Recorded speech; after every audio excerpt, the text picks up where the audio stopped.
P. H. Anderson, Big Spring, Tennessee.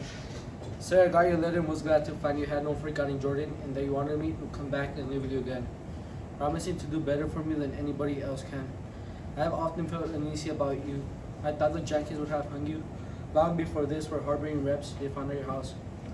I suppose they never heard about you going to Home Wardens to kill the Union soldier that was led by his company in their stable. Although you shot at me twice before I left you, I did not want to hear of you being hurt, and I'm glad you're still living. It would do me good to go back to the dear old home again and see Miss Mary and Miss Martha and Allie, Esther, Green, and Lee. Give my love to them all, and tell them I hope we will meet in the better road.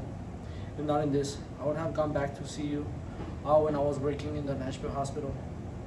But one of the neighbors told me Henry intended to shoot me if he ever got a chance. I want to know particularly what the good chances you propose to give me.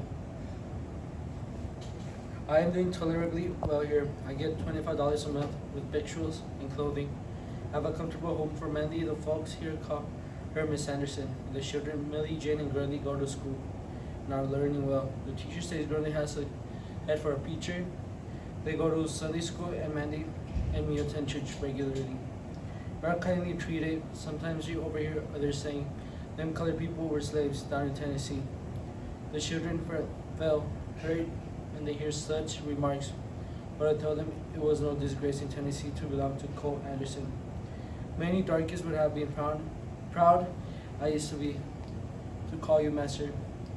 Now if you will write and say what wages you will give me, I will be better able to decide whether it would be to my advantage to move back again. As for my freedom, which you say I can have, there's nothing to be gained on that score. As I got my free papers in 1864 from the Provost Marshal General of the Department of Nashville. Mandy says she would be afraid to go back without some proof that you are sincerely disposed to treat us justly and kindly, and we have some concluded to test your sincerity by asking you to send us our wages for the time we served you. This will make us forget and forgive old scores and rely on your justice and friendship in the future. I served you faithfully for 32 years and Mandy 22 years at $25 a month for me and $2 a week for Mandy. Our earnings will amount to $11,000. No more slaves! No more slaves! Yeah! Add to this, the interest for the time our wages has been kept up and debunked what you paid for our clothing and 3 doctor's visits to me, and pulling a tooth for Mandy, and the balance will show what we are in justice entitled to. Please send the money by Adams Express in care of B. Winters, Dayton, Ohio. If you failed to pay us for faithful labors in the past, we can have little faith in your promises in the future.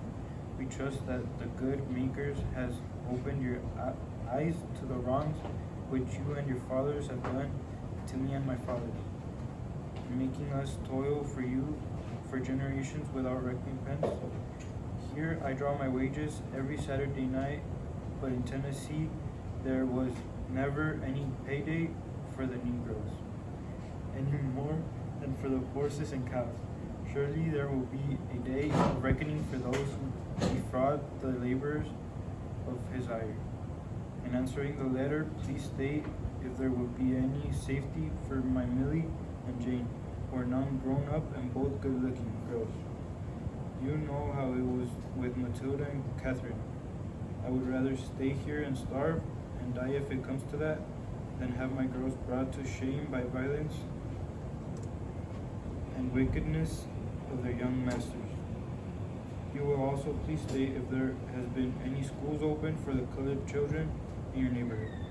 The great desire of my life now is to give my children an education and have them form virtuous habits. P.S. Say howdy to George Carter and thank him for taking the pistol from you when you were shooting at me.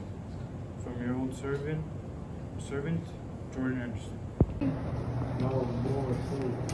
No more food.